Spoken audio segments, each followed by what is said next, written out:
Bien, hermanos, vamos a continuar con el tema de estudio que está pendiente, pero damos gracias a Dios en primer lugar, porque Él es el que nos da la vida, la salud, para nuevamente estar aquí en este lugar con el fin de estudiar su hermosa palabra. Quedamos pendiente el tema que seguimos estudiando, que lleva por título ¿Cómo atraer a un cristiano apartado? La sal, un elemento generador de sabor. Quedamos en la parte donde nos tocaba leer el pasaje de las Escrituras, era Colosenses 3, 12 al 14.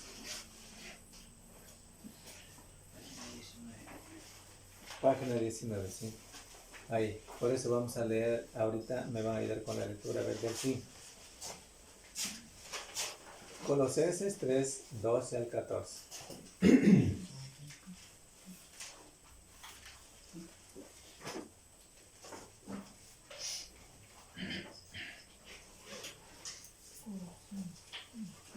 A ver, leer el fin, por favor.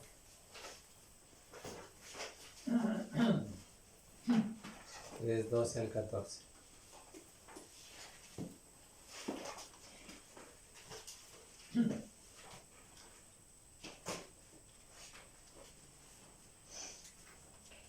Vestíos pues como escogidos de Dios, santos y amados, de entrañable misericordia, de benignidad, de humildad, de mansedumbre, de paciencia, soportándoos unos a otros y perdonándoos unos a otros, si alguno tuviera queja contra otro, de la manera que Cristo os perdonó, así también hacedlo vosotros. Y sobre todas estas cosas vestidos de amor, que es el vínculo perfecto. Ya, gracias. Bueno, el texto que acabamos de leer, voy a leerlo otra vez. Dice, vestíos pues como escogidos de Dios, santos y amados, de entrañable misericordia, de benignidad, de humildad, de mansedumbre y de paciencia, soportándoos unos a otros, perdonándoos unos a otros si alguno tuviere queja contra otro, de la manera que Cristo os perdonó, así también hacedlo vosotros. Y sobre todas estas cosas, vestidos de amor, que es el vínculo perfecto. Ahora bien, las frases que acabamos de leer y que encontramos en este texto de Colosenses 3, 12 al 14, es la forma como nos explica la palabra de Dios, cómo es la vida nueva en Cristo. Porque de eso se trata. Nosotros estamos hablando en el tema que lleva por título ¿Cómo atraer a un cristiano apartado? Es una pregunta. Y luego nos damos cuenta del subtítulo. La sal es un elemento generador de sabor. ¿Sí? Entonces ahí en el texto que leímos nos damos cuenta que es la explicación de la nueva forma de vida del cristiano. Por eso ustedes han de ver ahí vestidos como escogidos de Dios. La palabra que encontramos más adelantito, santos y amados. Santos. ¿Qué dice? De entrañable misericordia, de benignidad, de humildad, de mansedumbre, de paciencia, soportándoos unos a otros y perdonándoos unos a otros. Si alguno tuviera queja contra otro, de la manera que Cristo os perdonó, así también hacedlo vosotros, porque somos de Cristo. Y el verso 14 dice, sobre todas estas cosas, vestidos de amor, que es el vínculo perfecto. Es el lazo perfecto que complementa en la vida de los cristianos y de Cristo. ¿Sí? De Cristo y de los cristianos. Ahora, bueno, este es el texto que podemos darnos cuenta, como les decía, la nueva vida en Cristo, porque es el desplace de la vida de Cristo que se refleja en la vida de sus seguidores, de los cristianos, también de los discípulos, el tiempo, o de los apóstoles en el tiempo anterior.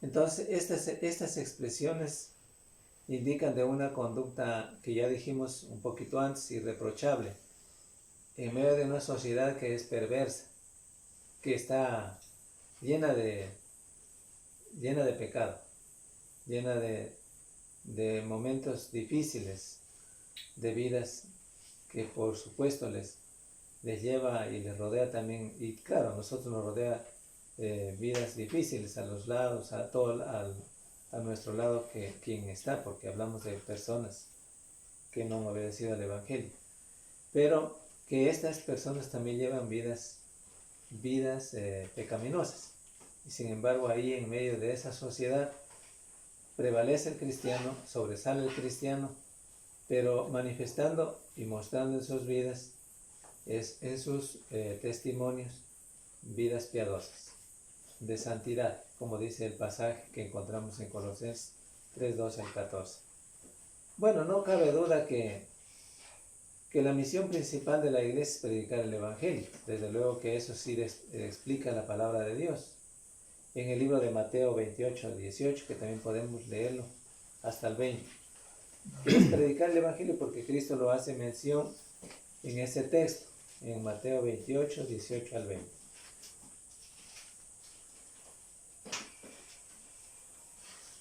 A ver, nos ayudas con la lectura, Tony. 28, 18 al 20. 28, 18 al 20. Y Jesús se acercó y les habló, diciendo: Toda potestad me es dada en el cielo y en la tierra. Por tanto, id y haced discípulos a todas las naciones, bautizándolos en el nombre del Padre, y del Hijo, y del Espíritu Santo, enseñándoles que guarden todas las cosas que os he mandado. Y aquí yo estoy con vosotros todos los días, hasta el fin del mundo. Amén. Ya, gracias.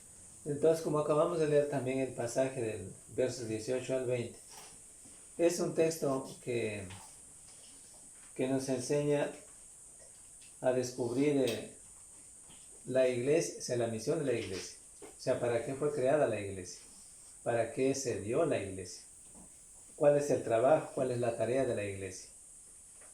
Por eso les decía, sin duda todos conocemos que la misión principal o el trabajo principal de la iglesia es la evangelización o predicar el evangelio, porque estos textos sí nos dicen.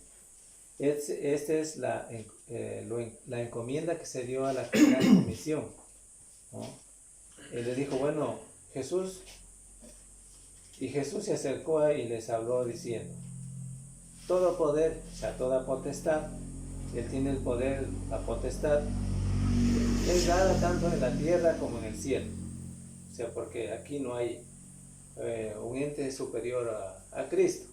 Aquí está el poder, le fue dado a Cristo, y aquí está gobernando, dirigiendo en la iglesia. La cabeza principal de la iglesia es Cristo, no hay nadie más.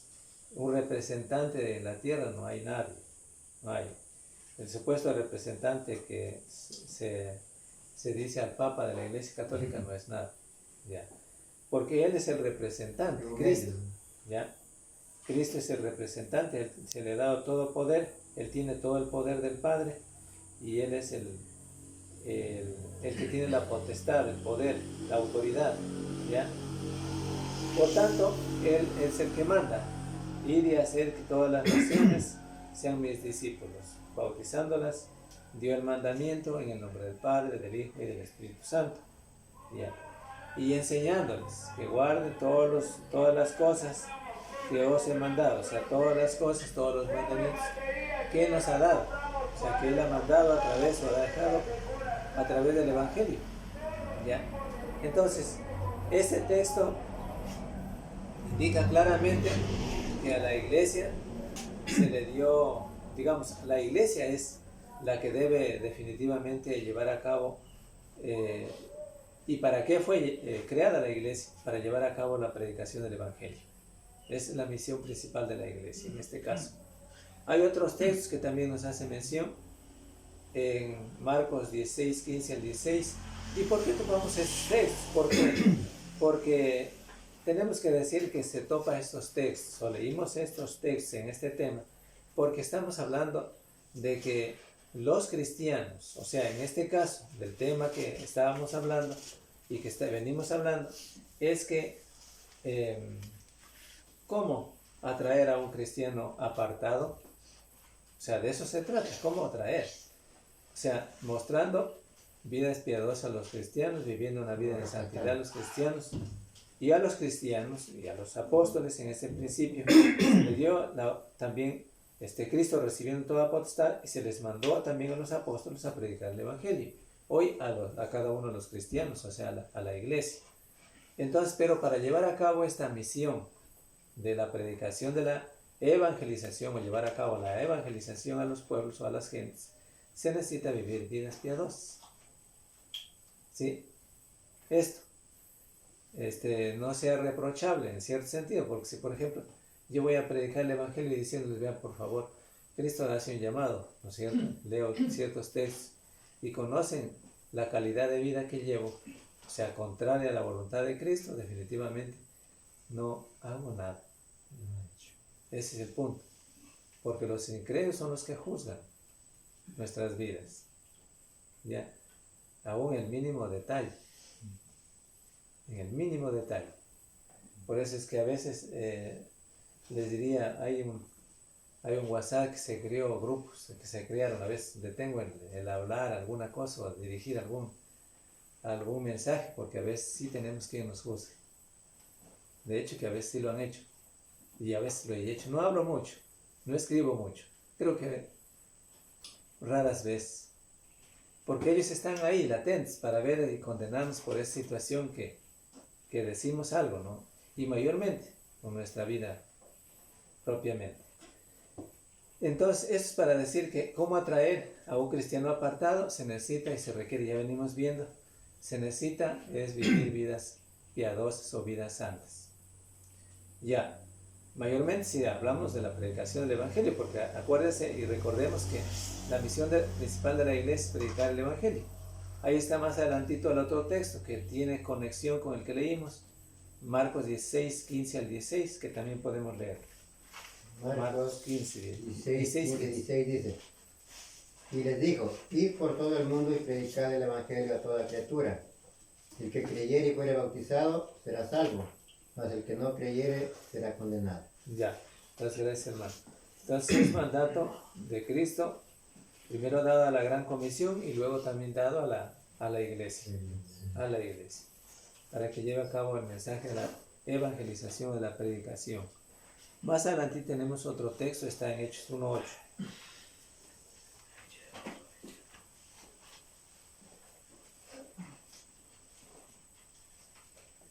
Hechos 1:8.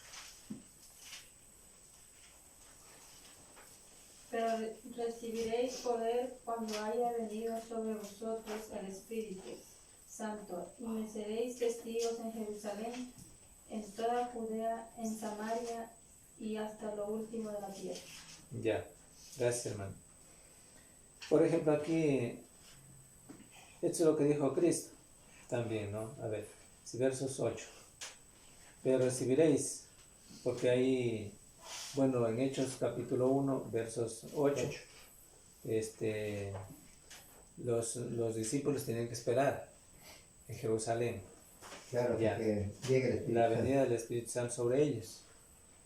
Ya, ellos eran revestidos del Espíritu Santo y pues definitivamente ellos eran los testigos de Cristo. Llegarían a ser los testigos de Cristo evangelizando, hablando el Evangelio. Así fue, así se dio. Así ya más adelante en el capítulo 2 ya está el establecimiento de la iglesia. ¿Ya? Y la iglesia, pues como dije antes, como ya vimos antes, ella tenía una misión y tiene una misión, es la de predicar el Evangelio. ¿Ya? Esa es la misión de la iglesia, recordando que cada cristiano tiene el deber, no solamente si es que quiere, el deber de vivir vidas piadosas o vidas santas. Eso es el punto tratado aquí también. Ahora bien, pero aquí en el texto también dice, pero el contenido espiritual del Evangelio de salvación para todo aquel que crea debe ir acompañado. ¿Acompañado de qué? O sea, acompañado ¿de qué cosa sería entonces? ¿De la asistencia? Bueno, aquí dice el texto, en la hojita que vimos, de la asistencia social, que también forma parte de lo mismo. Ahora, miremos algunos pasajes, podría ser que debíamos recordar, mejor dicho, algunos pasajes de la Biblia en los que se hizo en esta forma, por ejemplo, ¿no? Hay familias en las que usted puede ir a predicar el Evangelio. Aquí no se trata de llevar dinero de la iglesia, de lo que recolecta la iglesia. Pero como cristianos, usted tiene una enorme, y cada uno tenemos una enorme tarea. ¿Sí? Tiene una enorme tarea. ¿Sí? De hecho que sí. Sí tenemos una enorme tarea. Por ejemplo, aparte de predicar el Evangelio, que es dar vida, o sea, dar el alimento espiritual a las personas, usted como cristiano individualmente, viendo el motivo, las circunstancias del caso de la familia o de la persona en general, usted puede hacerlo independientemente. ¿Sí? Hacer su obra independientemente. Aquí no se trata de llevar el dinero de la iglesia, sino independientemente. Puede ser que en algunos momentos le pidieran algo, o sea, algo de comer. Puede ser, no sé, no. Creo que en las veces que yo he hecho la predicación del Evangelio nadie me ha pedido nada, pero definitivamente puede ser, ¿ya? Entonces, aquí también está el acompañamiento a su vida, a la vida espiritual de uno, para que no caiga sorpresa, para que en ningún cristiano le caiga de sorpresa, ¿no? Pero el acompañamiento de la vida espiritual, de la vida santa, requiere también esta parte importante que debe ser analizada con cuidado. Por ejemplo, Cristo no dijo, bueno, vayan a predicar el Evangelio y lleven en sus bolsas o en su maleta lleven víveres. No dice eso. No dice eso. No dice, lleven en sus maletas dinero para que les entreguen dinero a la gente. No dice eso. No lleven nada. El trabajo de la iglesia y la misión principal de la iglesia es predicar el Evangelio. Eso es todo. Pero como cristianos, habrán momentos, ya les digo, como cristianos tenemos que analizar este punto. Habrá momentos en los que requiere alguien la ayuda ajena, pero no lo requiere con la ayuda con los dineros de la iglesia. Usted hará dependiendo como pueda y como esté al alcance suyo. Ustedes han visto en el tema.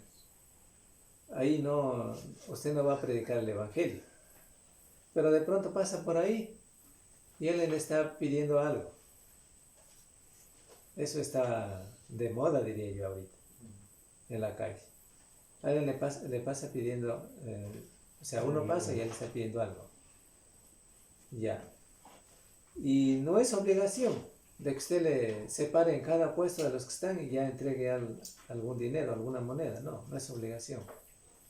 Pero yo le pregunto, ¿cómo se siente usted en cierto sentido cuando un niño le pidiera algo para comer? Es la pregunta, analizando esta parte, ¿no? Como cristiano debería orar, pues, o someter ya a su propia prueba en sus casos. Porque si un niño, por ejemplo, yo he tenido ocasiones en las cuales algunos niños me han pedido dinero. Ya. Y bueno, no simplemente ya me piden dinero y ya toma, saco y ya les doy, no. Averiguo, ¿para qué querías? Pues sé que era para ir a comprar drogas. ¿Para qué quieres? Quiero para... No van a decir. Claro que no le van a decir, claro, desde luego que no le van a decir. Sí. Pero en definitiva yo les pongo como ejemplo, yo no les digo que vayan a hacer eso. Pero yo les pongo como ejemplo. Hay casos que han pasado, me ha pasado a mí, precisamente me ha pasado. Que necesita alguien. Ya, hay en ese sentido la ayuda material. Y hay mayormente si es que es un niño. Por eso es que muchas veces hay niños en los cuales la gente adulta pone de por medio a niños, porque sabe que definitivamente la adulta se va a condenar. Si se han dado cuenta, Sí. Y aquí es el momento, pues, que definitivamente el adulto se conduele. Si dice, bueno, sí le voy a dar algo, porque si el niño, si esta gente, debe ser también, y si nosotros ponemos a analizar esta parte, debe ser también difícil un caso donde estén en otro país Claro. y no tengan el trabajo, estén con la familia. No sé si se han puesto a pensar en eso.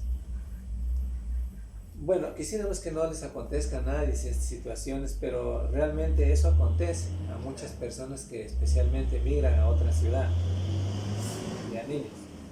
Entonces debe ser cuidadoso en todo el aspecto, todos los aspectos debe ser cuidadoso. Pero en el asunto, hablando espiritualmente, en el asunto espiritual, los cristianos, tomen en cuenta que llevar a cabo la predicación del Evangelio siempre estarán dispuestos los cristianos a compartir también con otras personas que supuestamente, pero hablando individualmente, para que no le caiga de sorpresa esto. No le digo que entregue todo su dinero, no le digo que entregue todo, no, pero alguna cosa, ¿no? Ya. Entonces, en la hojita que ustedes tienen ahí a la mano dice, pero el contenido espiritual del Evangelio de Salvación para todo aquel que crea debe ir acompañado de la asistencia social, que también forma parte del mismo. Ya. El contenido social del Evangelio al que no puede renunciarse se proclama no con palabras, no con las acciones, para los cristianos que lleven a cabo en ese entorno. ¿Sí? Que los cristianos lleven a cabo en ese entorno. Algunos creen que la misión de la iglesia consiste en una denuncia social. ¿A qué se refiere aquí? Denuncia social. O sea, denunciar todos los hechos sociales que se presentan en una sociedad. Por ejemplo, como estábamos al principio, yo le estaba refiriendo a algo, dice, Novoa, por ejemplo, quiere ganar la consulta y nadie tendrá que chillar sobre él, en este caso, haría lo que haría. O sea, denuncia social. En el otro caso, que es directamente denuncia de algún pecado que tenga una familia o una persona, ya, entendiendo que ese era el carácter del mensaje profético del Antiguo Testamento, y que la iglesia solo estará en línea de obediencia al mandato de Cristo en la medida en que su mensaje sea un mensaje de denuncia social, en lo que algunos llaman teología de la liberación. Sin duda, de las injusticias sociales, la opresión a los menos favorecidos, el hambre de un tercer mundo que contrasta escandalosamente con la opulencia y despilfarro de los países más desarrollados, deben ser denunciados. O sea, debe hacerse una denuncia, contrastándolo con la ética del reino de los cielos y proclamando como referencia la conducta que Jesús practicó durante su vida. Pero el mensaje profético del Antiguo Testamento tenía el carácter de denuncia social para el entorno del pueblo de Dios, o sea, para el pueblo de Israel. Esto es de Israel. En el tiempo en que fueron predicados, ¿ya?, los profetas no denunciaron alteraciones y abusos sociales para otras naciones que no fuese Israel, y cuando lo hicieron con algunas otras, siempre estaba involucrada alguna acción relativa a Israel. Este era el pueblo de Dios. ¿Ya? Los profetas llamaban a este pueblo al arrepentimiento y a un retorno a Dios que debía expresarse en un estilo de vida consecuente. El cristianismo convulsionó el mundo antiguo por sus denuncias, o por denuncias. no por denuncias, perdón, no por denuncias, sino por testimonio. Es decir, no solo, no, ¿qué diríamos aquí? Lo que se vio más es por el testimonio que llevaban. Por ejemplo, hablando de los apóstoles, ellos por su testimonio que llevaban, y el mismo Cristo por su testimonio que llevaban, fueron vistos. ¿Ya? Noé también. Y no solamente él, allá en el texto, en el Antiguo Testamento, en el caso, como dice el hermano Noé, ahí estaba el caso de José, y no solamente de ellos, de los apóstoles, del apóstol Pablo, de Bernabé, ¿ya? Y así sucesivamente. Vieron sus testimonios, sus vidas, o sea, lo que ellos vivían, ¿no? O sea, vidas santas. Característica. Vida santa. Ya. Entonces, ¿quiénes vieron eso en ellos? Vieron las otras personas, el mundo. Vieron las otras personas, qué es lo que hacían. Por ejemplo, ¿quién se fijaba en José? ¿Quién era José? Ya. Otros. ¿Quién se fijó en José cuando estaba en la cárcel? Los presos. ¿Ya? Ellos pudieron darse cuenta que llevaba una vida santa, vida obediente. ¿Ya? Y en definitiva sí. Entonces, aquí no, o sea, claro que tenía que ver también la denuncia social, o sea, lo que se denunciaba, lo que decía, lo que se veía y lo que se decía de lo que no debían hacer, no debía hacer el ser humano. Pero aquí también vieron ellos en cada uno de ellos vieron sus vidas. En el caso de tanto de Noé, de Lot, de Abraham, de Isaac, y así sucesivamente, y del mismo Cristo. Ya. De manera que cuando de Cristo se trataba, ellos no pudieron acusarle de ninguna manera, o sea, de ninguna cosa, porque no había falla en él.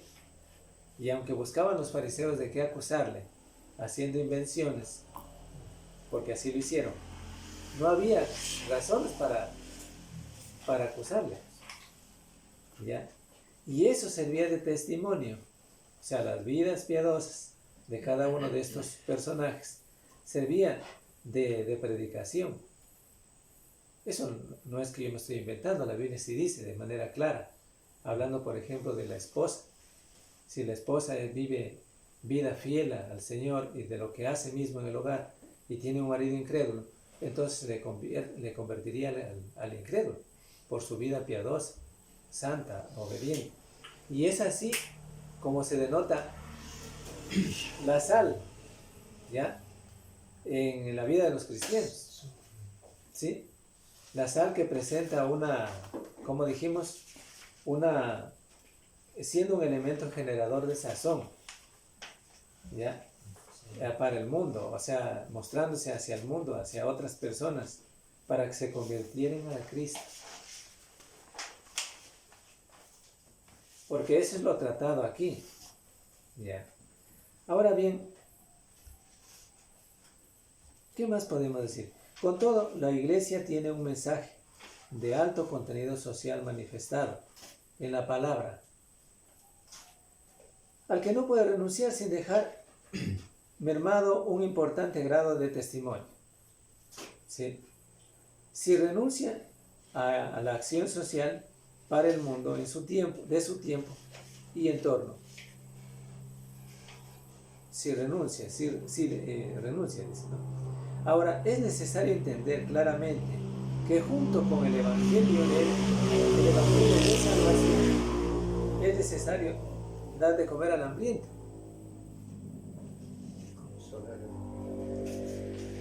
consolar al afligido, restituir el derecho al agraviado, como Jesús lo hizo. ¿A dónde está este texto? Cuando dice que, lo dice en Mateo, ¿no es cierto? Vamos a verlo, porque creo que no lo tenemos ese texto, o sí lo tenemos.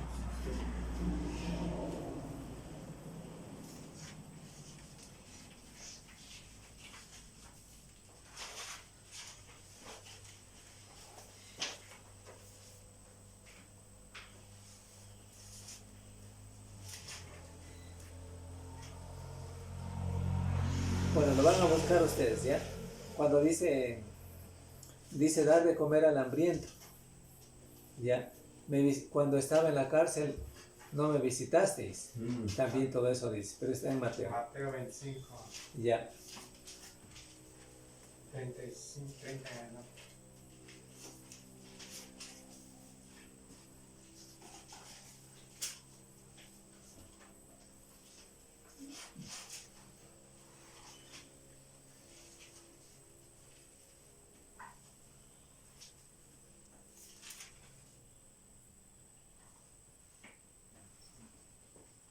Ya, es el 34 también está, ¿no?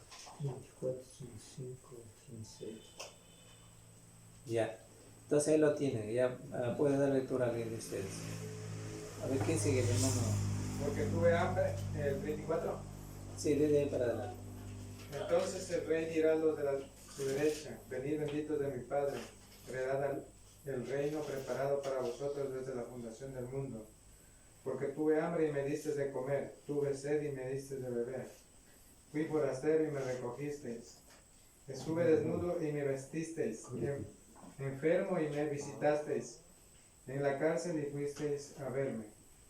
Entonces los justos le responderán diciendo: Señor, cuando te vimos hambriento y te alimentamos, o sediento y te dimos de beber. Y cuando te vimos, ¿hay nomás? Sí, también es el 38. Ya. Y cuando te vimos forastero y te recogimos, o desnudo y te vestimos. Ya. Por ejemplo, estos textos que acabamos de leer ahorita nos dan la idea clara de lo que es y de lo que debe ser el cristiano. Cómo debe comportarse el cristiano. A veces pensamos en esto o no pensamos. Pero la hospitalidad, por ejemplo, de la que habla la Biblia, porque aquí dice, ¿no es cierto? También habla más adelante en otros textos. Si alguien le pide posada, ¿qué haría el cristiano? Decir no. Cerrar la puerta. Es lo más absurdo. Si alguien le dice, bueno, al menos si lo conoce. No digo que aquí tendría que ver a un desconocido, pero y si tendría que ver a algún desconocido, también tendría que ver la razón para que le dé hospitalidad. Ya. Porque también habla del anciano, que sea hospitalario. También habla. O sea, estas cosas son lo que vive el cristiano. Son lo que vive el cristiano, o sea, es parte de la vida que vive en Cristo. Ya. ¿Y por qué si no le puede dar un bocado de comida? Pues está haciendo una obra social, está haciendo una ayuda que se identifique como cristiano. ¿Ya? Y si el cristiano no lo hiciere, sepa que en el mundo hay muchos que aunque no son cristianos lo hacen. Eso también hay que tomar en cuenta. Y el cristiano mayormente. ¿Sí? Es decir, la metáfora de la sal tiene aplicación para algunos de los que estaban oyendo las palabras de Jesús. O sea, ¿quiénes le estaban oyendo? ¿No? Jesús dijo: vosotros sois la sal de la tierra. ¿Sí? En el texto que vimos en Mateo 5:13. ¿Ya? Vosotros sois la sal de la tierra. ¿A quiénes se está refiriéndose? ¿O a quiénes se está refiriendo? ¿O a quiénes se está refiriendo? Es la pregunta. ¿A quiénes? Sin duda, primariamente a los que él había escogido, ¿cierto? O sea, a los apóstoles, a los que había escogido para ser sus discípulos y enviarlos para luego en su misión apostólica, a predicar el Evangelio. Son los que habían descendido con él al lugar donde predicaba, también ellos, ¿no? Y le rodeaban acompañándole en todo momento. y también los que oían, pero también aquí especialmente a los discípulos. Sí, porque de eso se tratan los discípulos. Pero por extensión alcanzaba a todos los que en el tiempo llegarían a ser sus discípulos. O sea, hasta hoy, hasta los cristianos, definitivamente. De todas las naciones en el transcurso de la historia. A los que, como el Señor les dijo, y en el libro de Mateo, acuérdense, 28 y 19, ellos les mandó a predicar el Evangelio. ¿Sí? Y por tanto, por tanto, ir y hacer discípulos a todas las naciones, bautizándolas en el nombre del Padre, del Hijo y del Espíritu Santo. ¿Y que Él les enseñaba? Que guarden todos los mandamientos, o sea, todas las cosas que Él había mandado, o sea, en referencia al Evangelio. Ya. Entonces ellos también serían parte de esto.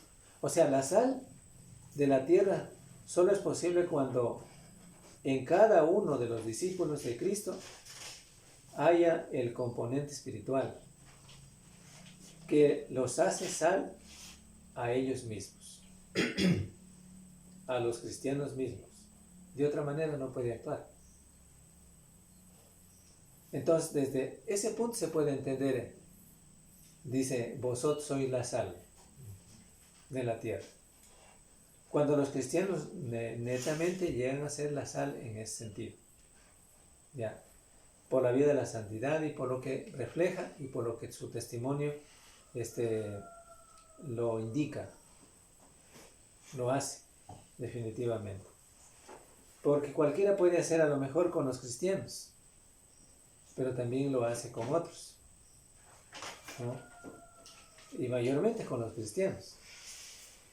Ya. Ahora bien,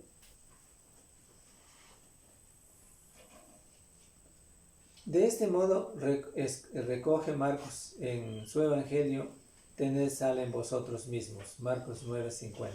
Vamos a ver qué dice Marcos 9:50. Es decir, lo que dice Marcos en el capítulo 9, 9:50, es algo que reflejaría el cristiano.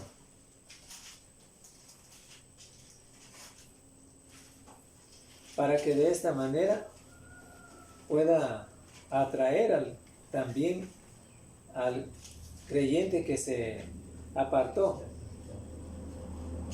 Al creyente que se apartó. A ver, lea usted, hermana, por favor. 9:50. En Marcos 9:50. Ya leí. A ver, vamos a ver. ¿A mí me toca? No, buena es la sal, mas si la sal se hace insípida, ¿con qué la sazonaréis? Tener sal en vosotros mismos y tener paz los unos con los otros. En todo este aspecto, gracias. En todo este aspecto, por ejemplo, ahí nos damos cuenta. El buen sabor de la gracia, el buen sabor de la gracia es, ¿qué sería aquí? Lo que produce por comunión, el buen sabor de la vida cristiana. No se puede salar sin sal. Ustedes saben. ¿Quién puede salar? ¿Y quién ha podido salar la carne sin sal? Sin la sal no es posible. Entonces, la vida de los cristianos que reflejan en esta metáfora, definitivamente la sal es así como es y como debe ser el cristiano, porque eso nos dice la palabra de Dios. ¿Ya? Por eso dice Marcos, en el libro de Marcos, texto que ya lo leímos: buena es la sal, mas si la sal se hace insípida, ¿con qué se salará? Pues no sirve para nada. Y dice: ¿con qué sazonaréis? Tened sal en vosotros mismos y tened paz los unos con los otros. ¿Ya? Para mostrarnos que la vida cristiana es más que llamarnos a la obediencia, es más, se extiende más allá, ¿no? Vidas santas o vidas piadosas refleja todos estos aspectos que son fundamentales en la vida de los cristianos. Ya. Tengo yo un tema exclusivamente sobre la sal. Ya. Y seguramente que en otro momento les voy a entregar, no les voy a entregar porque no traje las copias. Y el otro tema que está relacionado con la sal, que tiende a ser lo mismo, es la luz del mundo. O sea, son temas de estudio. Por ejemplo, ahí habla, refiriéndose a cada texto de la Biblia, está todos los contenidos de los textos, y está todo un detalle para que podamos entender. Ya. Entonces en la próxima lección vamos a ver sobre eso. Ya. Ahora bien, si entendimos entonces que para los cristianos la vida cristiana de obediencia se complementa con las cosas que ya se dice aquí también en estos textos, entonces ahora podemos entender que todas estas cosas, el complemento de todas estas cosas reflejan una vida de santidad en el cristiano. Ahora bien, cosas que no debemos hacer. ¿Cuáles son las cosas que no debemos hacer? Así como hay cosas como las que aclaramos ahorita y las que debemos hacer como cristianos, hay cosas que no debemos hacer los cristianos. Por ejemplo, así que les decía, así como hay cosas que debemos hacer, existen otras cosas que no debemos hacer.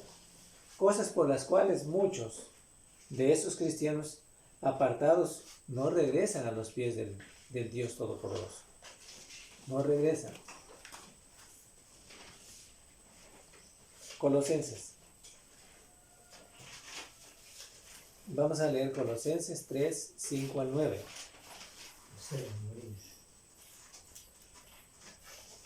Lo leímos antes, ¿no es cierto? Pero es importante que lo leyéramos otra vez. Ya. A ver, usted hermano, ¿ya leyó? 3.5, aún no todavía me toca. 3, 5 al 9. Al 9. Sí.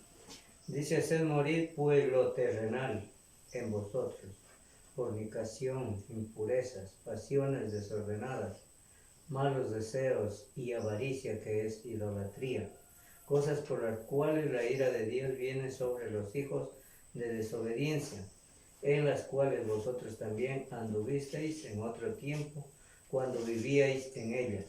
Pero ahora dejad también vosotros todas estas cosas: ira, enojo, malicia, blasfemia, palabras deshonestas de vuestra boca. No mintáis los unos a los otros, habiendo despojado del viejo hombre con sus hechos. Ya, gracias, hermano. Entonces ahí, por ejemplo, en el texto, los pasajes, versos 5 al 9 que leímos de Colosenses 3, nos damos cuenta otra vez, ya lo leímos antes, el reflejo de una vida nueva, o sea, de la vida de la santidad. Si usted no entendió qué es la palabra santo, recuerde lo que dice aquí el texto: hacer morir lo terrenal. ¿Qué es lo terrenal? O sea, lo carnal es lo terrenal. Fornicaciones, impurezas, pasiones desordenadas, malos deseos, avaricia, que es idolatría.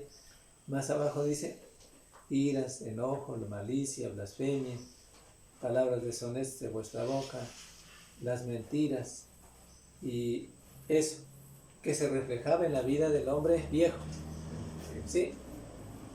En la vida sin Dios, del hombre sin Dios, y que ahora los cristianos definitivamente ya no participan de estas cosas, porque ahora reflejan una vida nueva en la vida de los cristianos. Eso es lo que nos dice el texto. Ya. Por ejemplo, aquí el apóstol Pablo da una lista de lo que ya vimos, breve, de acciones que no deben estar en el creyente, o sea, en el cristiano. Dichas acciones corrompen el testimonio necesario para atraer a nuestros hermanos apartados. Si vivimos estas cosas y usted quiere atraer a un hermano que se ha apartado de Cristo, ¿cómo puede atraerlo? ¿Sí? Es imposible, ¿cierto? Es imposible, es difícil.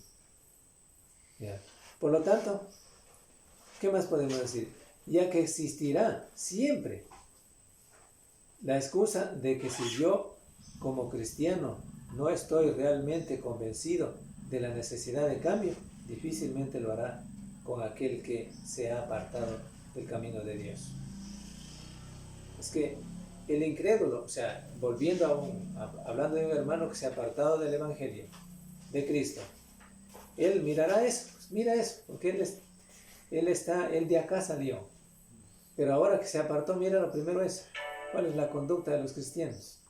He ahí la necesidad de los cristianos de vivir vidas piadosas o vidas santas, porque si no, entonces ¿cómo puede convencerle?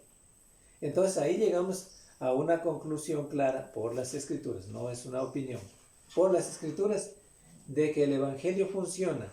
Sí funciona el Evangelio, porque es el poder de Dios, pero al predicarla, cada uno de nosotros, con nuestros testimonios.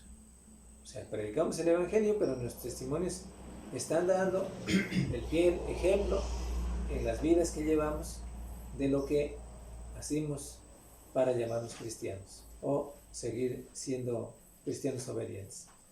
Por lo tanto, debemos ajustar cosas a nuestra vida y entender lo que Pablo dice claramente a cada uno de nosotros, porque aquí se dirige individualmente a cada uno.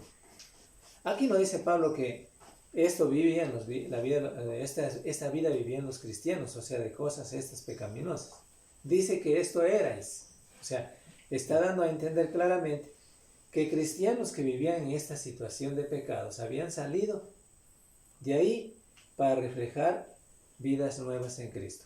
Eso está claro, no está difícil de entender. Ahora, Romanos 6, 1 al 2. ¿Qué pues diremos? ¿Perseveraremos en el pecado para que la gracia abunde?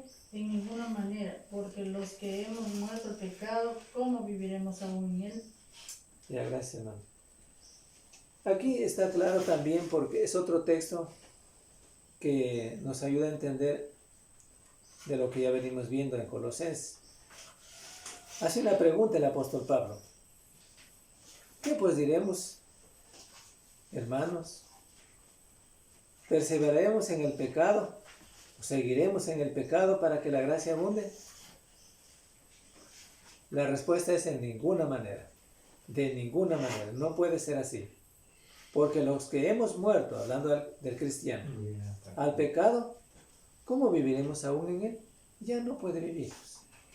Entonces, estos textos nos ajustan más para darnos cuenta de la gran necesidad que tenemos y de la importancia que hay en calificarnos, diríamos, porque la Biblia se nos dice, de ser santos.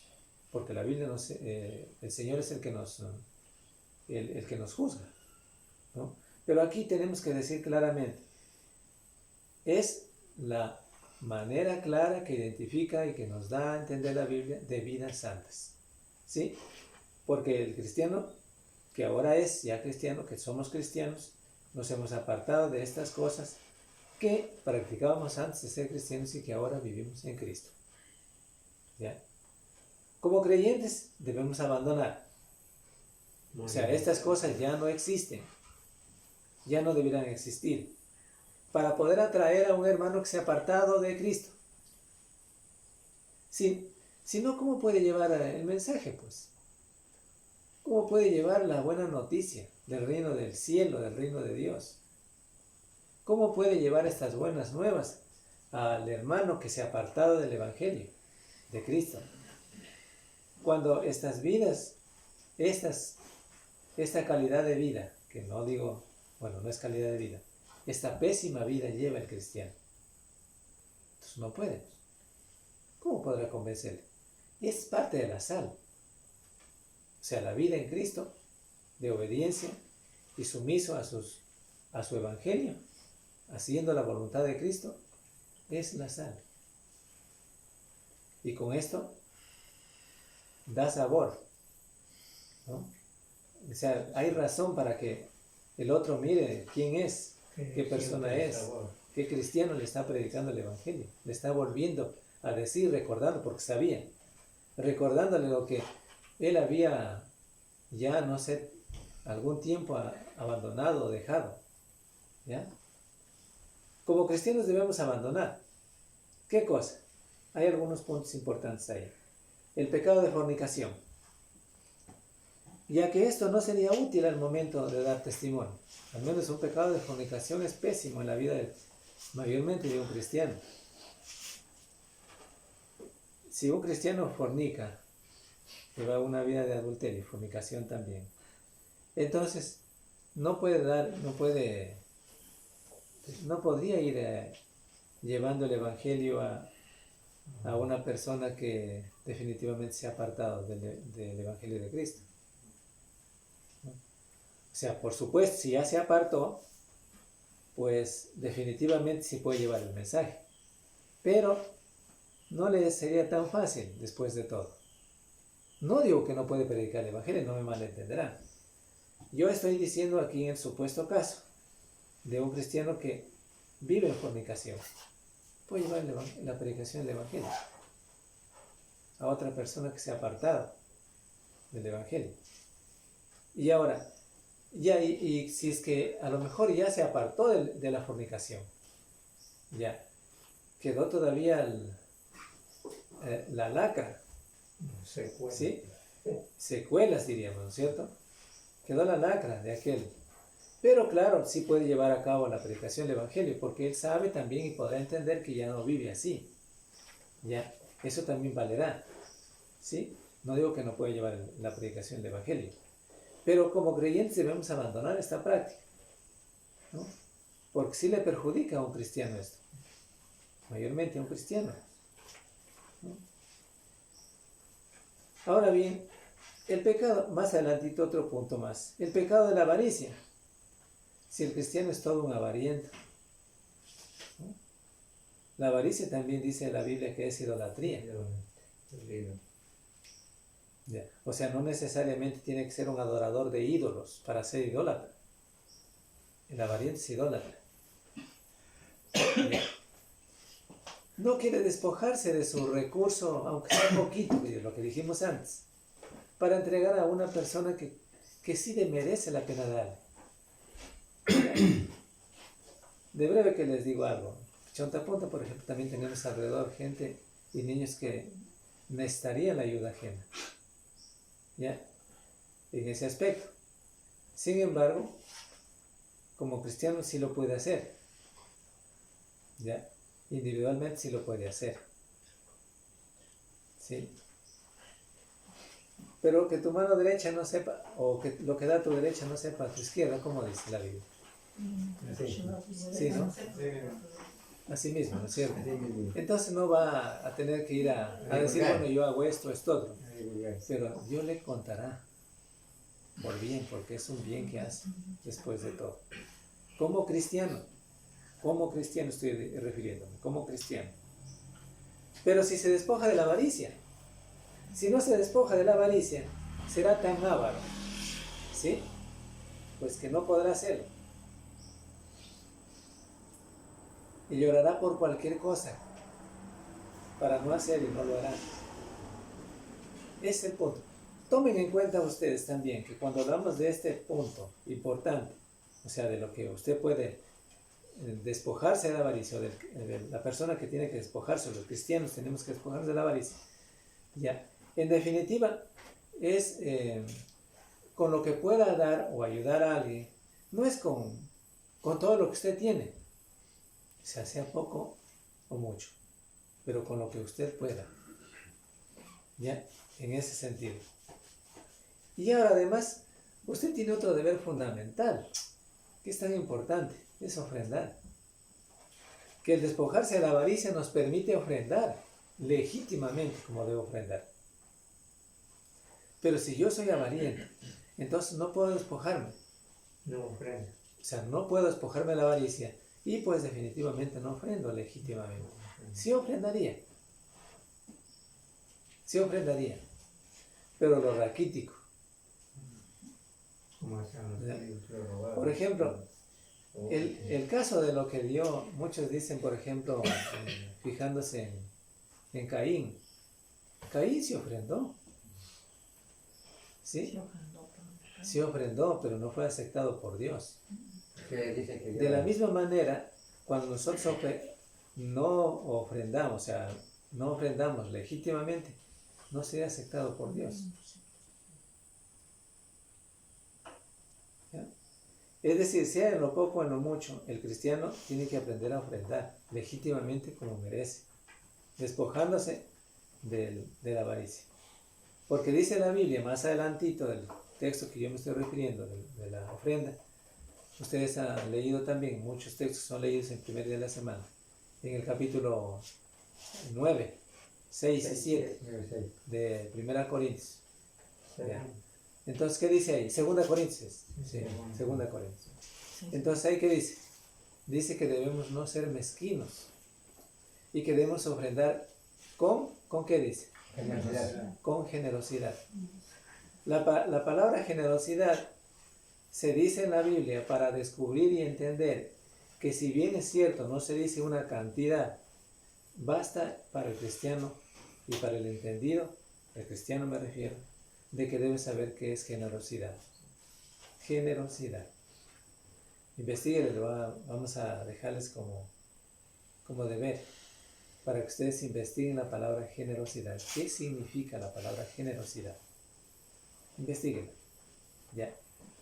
Y luego dice, despojarnos también, los cristianos debemos abandonar la ira y el enojo. ¿Sí? El enojo malo, o la ira mala. ¿Ya? Muchos cristianos apartados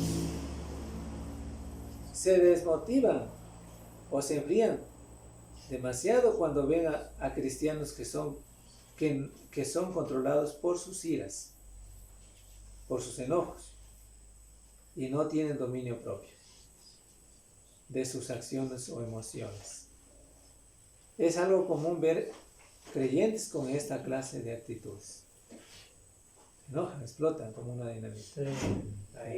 Entonces, ese es el problema. Y entonces, si usted lleva el Evangelio predicando al creyente que definitivamente ahora es incrédulo, ya se apartó de Cristo, él también va a ver esto. Si hay una ira buena que puede usted recogerla, sí, o sea, un enojo sano, diríamos. Porque si usted se enoja por cosas mundanas, así no vale. Pero usted se enoja por cosas que legítimamente debe ser cuidadoso, son razonables. Ahora voy a dar una explicación a esto.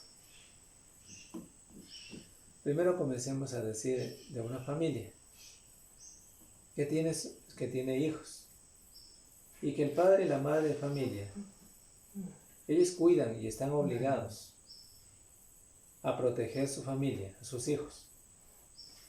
Más que nada, ellos son los protectores de su familia. Pero ellos ven cada día que los hijos van decayendo y nunca están dispuestos a averiguar por la razón del decaimiento moral y también espiritual. Entonces, ¿qué sucede aquí?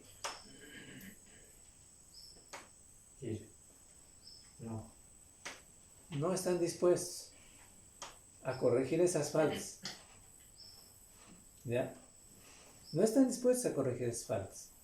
Pero sí permitir que estas cosas vayan creciendo. O sea, lo que debe enojarnos cuando vemos, por ejemplo, hablando de una familia, cuando algún adulto está directamente no enseñando, pero puede haber alguna intromisión en esto, ¿ya? Y no nos enoja eso. Simplemente sentimos un ambiente de risa, como que nos gusta esas cosas. No corregimos, ¿ya? Ahora, esto en una familia. Ahora, esto hablado en la parte espiritual, ¿ya? La iglesia es una familia cristiana. Si nosotros vimos que está introduciéndose una falsa doctrina en algunos hermanos, entonces tenemos que enojarnos de eso, pues. No nos debe gustar a nosotros, no podemos aprobar eso. No. Debemos corregir eso. Nunca podemos estar de acuerdo con eso.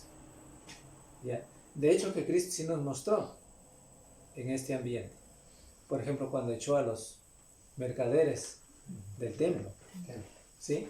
Él no dijo así, está bien, vendidos pobrecitos, estos no tenían nada que comer y ahora bien que haya la oportunidad para que puedan vender y comprar.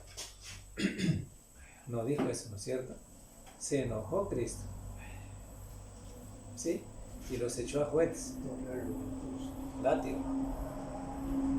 Entonces el cristiano tiene que sentir la necesidad, o sea, sentir la necesidad de buscar con la palabra de Dios la alternativa de corregir esto, El enojo carnal es pecaminoso, ¿sí? El enojo carnal. Eso corresponde a las malas actitudes de un personaje, sea hombre o sea mujer, sea cristiano o sea no cristiano. Ya. Lo que debemos abandonar también es el pecado de malicia. La malicia es una palabra que tiene como fin, la misma palabra lo dice, malignidad, maldad, perversidades. Toda clase de pecados, en definitiva, está dentro de esa palabra, ¿no? Los que hacen, los que contribuyen a ciertas actividades, actividades como que si nada ha pasado, también hay malicia. Donde se deja, digamos, ver la maldad del corazón de algunos, donde importa más el bien individual que el bien colectivo. La malicia es sacar ventaja o pensar mal para con otro. Sacar ventaja o pensar mal para con otro. Eso es malicia también. Ya, entonces, en definitiva encierra muchos otros pecados que agravan la condición espiritual de un creyente, porque hablamos del creyente, ¿sí? Y otro pecado más que debemos abandonar igualmente es el pecado de blasfemia, algo común donde algunos cristianos, al no obtener lo que desean, reniegan de Dios, ¿sí? Blasfeman su nombre, demuestran con sus vidas que realmente no confían en Dios, ¿sí? Y que su fe es una simple fachada, nada más. Apariencia. Sí, nada más, apariencia, nada más. No están dispuestos a soportar. Y ahí reniegan, blasfeman contra el nombre de Dios. Debe saber que el cristiano debe saber que hay también tiempos buenos para el cristiano y tiempos difíciles, ¿ya? Y también los tiempos difíciles también se los debe afrontar. Al menos eso sí les puedo decir con mucha seguridad de lo que nos ha acontecido, ¿no? Ha habido tiempos difíciles, ¿ya? Y que Dios ha extendido su mano, porque mientras no nos deja solos, nos extiende su mano para alentarnos, para ayudarnos, para fortalecernos, para guiarnos, ¿no? Y no abandonarnos y no dejarnos al abandono en la vida espiritual, o sea, abandonar la vida espiritual. Y otro pecado más que también debemos abandonar es el pecado de las palabras deshonestas, mentirosas. Aunque no parezca que existen cristianos que mienten, son deshonestos al hablar mal, representan a algunos hermanos cuando chismean y los acusan a sus espaldas. Eso también es pecaminoso, ¿no? Porque cuando tenemos que enfrentar algunas cosas y decir a algún hermano, pues dígaselo en la cara, pues. Así debiera ser el cristiano. Eso muestra la honestidad del caso, ¿sí? También hay cosas de las cuales debiéramos ser reprendidos, claro que sí. No todos sabemos. Debemos aprender a través de las enseñanzas de Cristo y a través también de las enseñanzas de otros hermanos. En definitivamente, como dice Pablo, son cosas que ya no debieran darse en nosotros, sino más bien una vida bien cuidada, dando testimonio de un cambio genuino y real para con Dios. Que eso lo verá el cristiano que cayó de la gracia de Dios y que queremos ahora restituirlo para Dios. Si no, ¿cómo lo vamos a restituir? Entonces, antes de ir a la conclusión final, Ustedes han podido ver aquí, y todos hemos podido ver, cómo atraer a un cristiano apartado. ¿Ya? Cosas que debemos hacer, ¿ya? Y más adelante hemos visto la sal como un antiséptico, ¿ya? Y la sal como un elemento generador de sabor. ¿Cómo actuar el cristiano para definitivamente poder atraer a un cristiano que se ha apartado de Cristo? Y finalmente ya lo que vimos, ¿no? Lo que vimos es cosas que no debemos hacer, ¿sí? Ahí vimos antes cosas que debemos hacer y cosas que no debemos hacer. Las cosas que debemos hacer, vimos ya que el cristiano es un elemento generador de sal, en este caso. A ver, la sal, digamos, es un elemento, la sal, un elemento generador de sabor. Pero de todo esto también el cristiano, como que es el cristiano que mantiene y tiene sal, es el cristiano que se identifica con Cristo, el cristiano que apela a los buenos sentimientos, no sentimientos de Cristo, las buenas enseñanzas de Cristo, ¿no? Y es importante. Y finalmente, concluyendo sobre el tema, ¿qué podemos decir? Debemos considerar cambios de vidas tangibles, reales, corazones convertidos, genuinos. Esto marcará la diferencia para con el mundo. Marcará la diferencia para con el mundo que se identifica que en tal o cual lugar hay cristianos. Hay cristianos obedientes a Cristo, que los respetan también y que por esa razón antiguamente eran reconocidos, como ya habíamos visto anteriormente también, los profetas de Dios. Y conocerán que aquí en Israel hay profeta de Dios. ¿Sí? Cuando no hacemos esto, fracasamos en los intentos de atraer a los hermanos apartados a los pies de Cristo, nuevamente. Cuidado con ser tropiezo. Recuerda que una vida sin testimonio termina siendo piedra de tropiezo para algunos. La vida cristiana o la vida de santidad es con testimonio claro, efectivo, para que sea visto delante de los demás. Vamos a leer finalmente el texto último. 1 Corintios 10:32.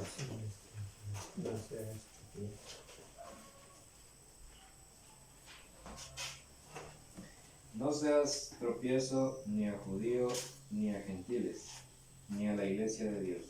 Ya, gracias, hermano. Entonces, ¿cómo puede ser tropiezo?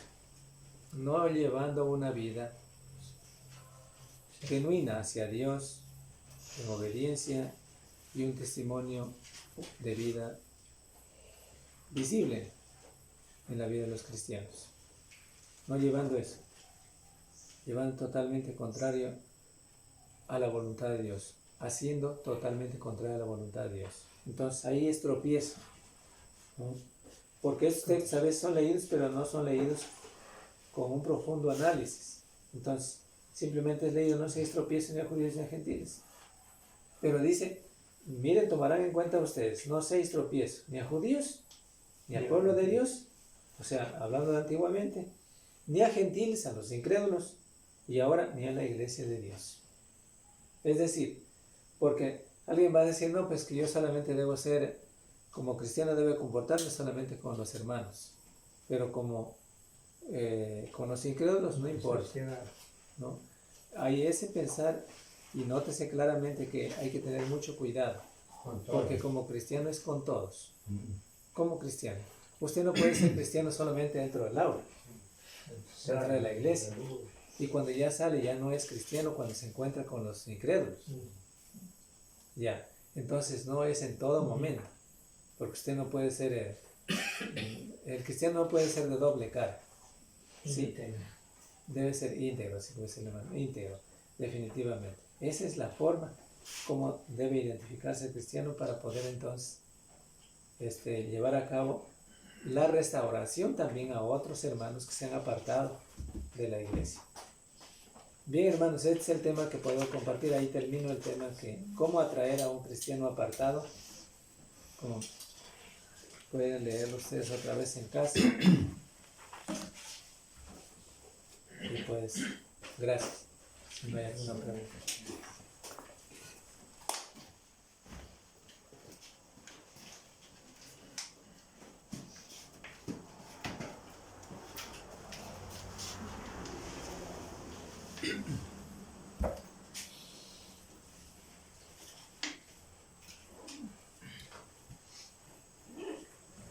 Bien, hemos dado término al estudio de la